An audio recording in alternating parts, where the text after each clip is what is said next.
Ayan guys, balik tayo sa usapang sing-sing na regalo ni Paolo Abilino kay Kim Chiu.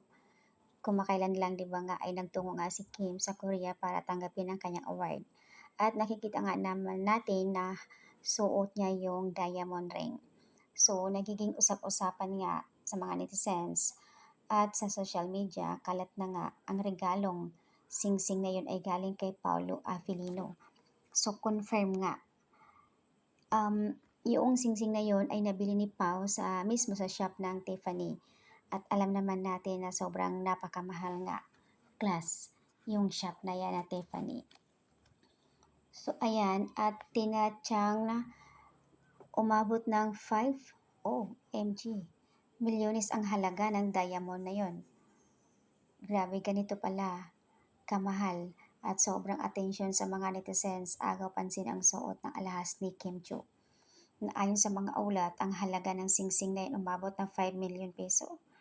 Talagang nakakabighani sa isang pagkakataon na inamin nga ni Kim na si Paulo nga ang kanyang knight shining armor na nagbigay suporta sa kanya that time na down siya.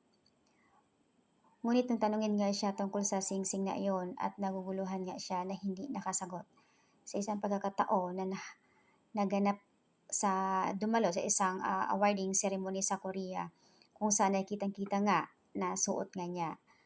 So ayan, sa kabila ng mga tanong ng mga tao, tila nag-atubiling talakayin ni Kim ang tungkol dito. Pero yung iba naman sinasabi na suot yung diamond ring na yan, yun yung kasal nila sa WWSK.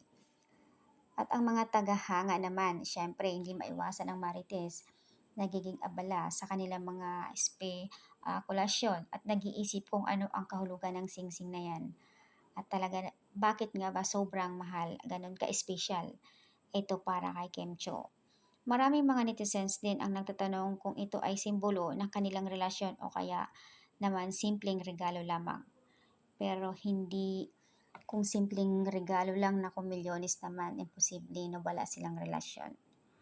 So, confirm nga at ito ay 1 week na balitang-balita talaga ito na dahil nga namataan ng mga netizens ang suot ni Kim sa pagdalo niya sa Korea. So, ayan, at syempre na nausisa ng mga netizens din dahil yung suot niya, yun din ang suot din ni Kim doon sa kasal nilang WWSK.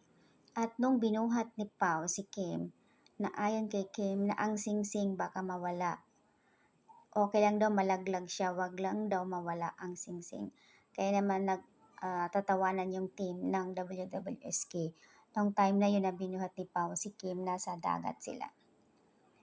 So, ayan, ang mga tagahanga at taga-suporta nga naman ng Kim Pao ay patuloy na umaasa sa kanila sa kabila ng intriga at nakikita pa rin nila ang magandang relasyon sa pagitan ni Paolo and Kim at ang pagkakaroon ng isang magandang samahan na hindi lamang nakasalalay sa mga material kung hindi at tiwala, respeto sa bawat isa. So ayan guys, ang update ng Kim Pao. So confirm na yung singsing na yun ay galing kay Paolo Abilino.